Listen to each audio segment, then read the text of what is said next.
then Prabhupada said, so I am a better magician than you, because I can do that. Because it's a fact. By practicing devotional service, one can become free from the cycle of birth and death. Actually, that is the real goal. That's how you find, not only in the beginning of Ashtanga Yoga practice, which Krishna is explaining.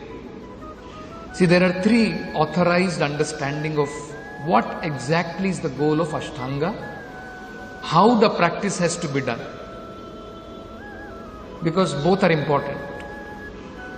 How it has to be practiced and what is the goal, what one has to achieve by that. So one is Lord Krishna himself, which he explains in Bhagavad Gita. Another is the Lord mentions about Patanjali, the yoga system of Ashtanga as elaborated by sage Patanjali in his Patanjali Yoga Sutra. In that also it is mentioned that the final goal is to actually attain the Supreme Personality of Godhead. And Lord Kapila, he explains in Bhagavatam. So these are the three very important authorized sources of understanding the goal of this mystic yoga or Ashtanga yoga. So in Bhagavad Gita, at the end of 6th chapter, Krishna is saying, always be a yogi, because a yogi is better than the ascetic, better than a jnani. Yogi is better. And then finally Krishna concludes, out of all the yogis, one who is intimately connected with the Lord in devotional service, 𝗥𝗦𝗛𝗔𝗡𝗟 𝗦𝗦𝗞𝗖𝗢𝗛, he is actually the highest of the yogis. So there also actually we can see that this is the final goal. If you all try to also understand that every yuga has a yuga dharma, correct? We all see Kali Yuga, yuga dharma is chanting the holy name of the Lord. What is the meaning of yuga dharma? Yuga dharma is meant for attaining the Supreme Lord, is meant for attaining the love of the Supreme Lord. So that same love of Godhead, devotional service to the Lord, one could achieve in other yugas by other processes. It's not that in Satyuga, by practicing that Ashtanga yoga, Dhyana yoga was the process in Satyuga. It's not that they will achieve something else. No, that was the process. That process was recommended according to time, place and circumstances.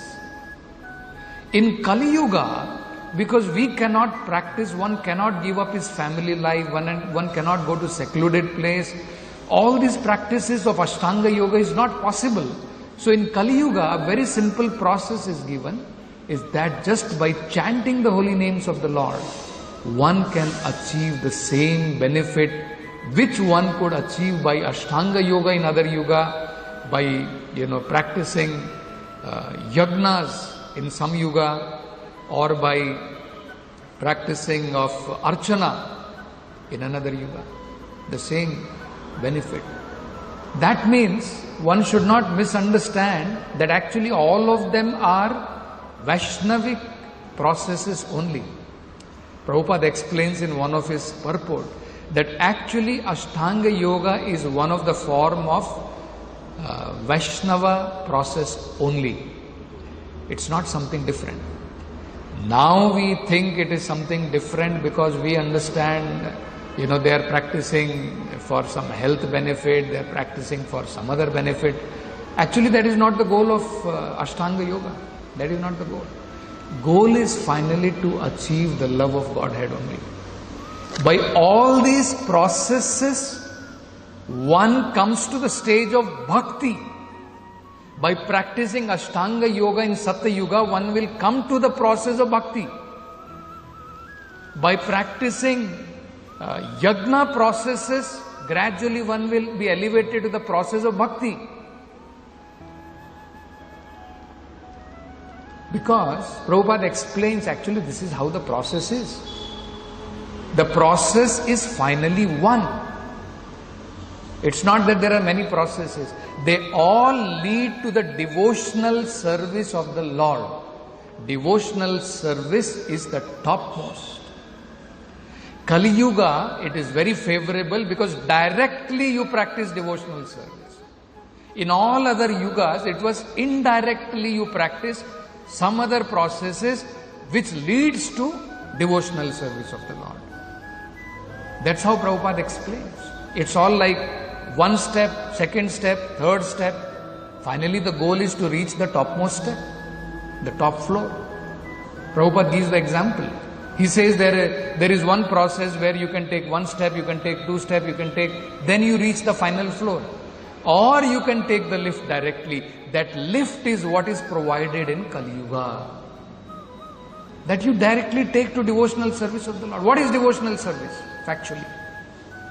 When we are saying Ashtanga Yoga will lead to devotional service, after Ashtanga Yoga, what he will start doing? Shravanam, Kirtanam, Vishnu Smaranam, Pada Sevanam. So Lord being very kind, He is giving us the direct process that you take directly.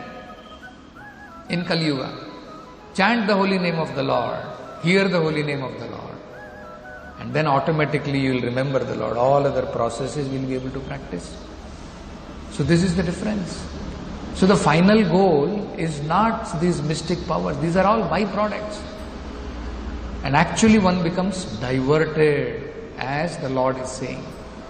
When one is no more diverted by all these different kinds of byproducts of yoga, then actually he can make lot of progress. So, devotee actually does not require, does not even aspire for all these things. Understanding, they will deviate me from the path of devotional service. Prabhupada explains this very beautifully. The expression Prabhupada uses is, devotees are anya abhilashita shunyam. All others are anya abhilashita purnam. You see, devotional service is anya abhilashita shunyam. It does not require. Devotee does not require any of this mystic power. In fact, Prabhupada explains whatever, actually why a devotee does not require, but he still has all these things. He still has all these things because of the mercy of the Lord. Just like in my pocket, I may not have millions of dollars. But if my father has millions of dollars, anytime I can make use of those millions of dollars. I do not require them separately. Isn't it? This is very important to understand. And that is actually what we see.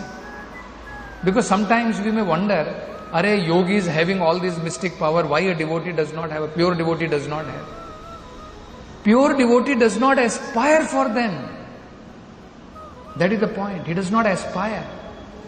He actually is not dependent on these mystic powers for anything, to achieve anything. He is dependent solely on the mercy of the Lord. We find that in the example of Amrish Maharaj. When Maharaj Amrish was observing Ekadashi, and when the time of Parayana came, and he just took Charnamrit of the Lord to break his Ekadashi Vrata, and Durvasa Muni, because he was invited to the house, to the palace of Amrish Maharaj, he became very offended. That how come, even when I have not even arrived, you have broken your fast? First you should think about the guest. Then you eat something. Actually he had not eaten something, he just broke his fast by taking Charnamrit of the Lord. But he became offended. And you can see, he possessed mystic power, and how he misused his mystic power. He never used it. Rather than serving the devotees of the Lord, the mystic power was utilized to offend the devotee of the Lord. This is the difference.